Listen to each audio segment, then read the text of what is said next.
We'll guide you through how to change resolution in Premiere Pro. If you find this helpful, don't forget to like and subscribe.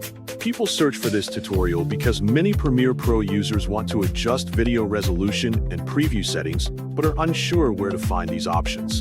Beginners especially need clear guidance. It helps them set up projects correctly, avoid export issues, and achieve better video quality and performance during editing and playback. First, open your Premiere Pro on your desktop to begin the process.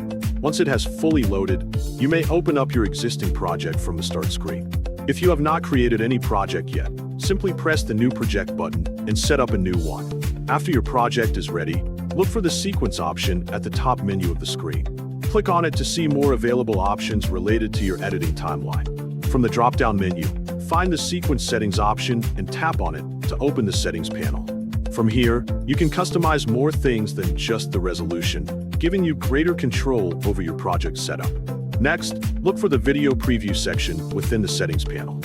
In this section, you can customize the preview format and also select the codec that suits your editing needs. After adjusting the preview settings, move to the Width field where the resolution is defined.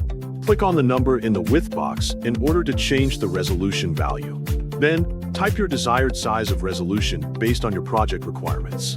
After setting the width, click on the Height field located next to it. Just like before, type your desired size for the height to match your preferred resolution. Make sure the width and height values are suitable for your video format, so your project displays correctly. Take a moment to review all the settings you have adjusted to ensure everything is correct. If needed, you can go back and make further changes before finalizing. Once you are done with all adjustments, press the OK button to close the panel and continue your work. Following these steps will help you customize your sequence settings effectively in Premiere Pro. Practicing this process regularly will improve your understanding of video settings and help you create projects with the correct resolution and preview configuration for better editing results and overall output quality.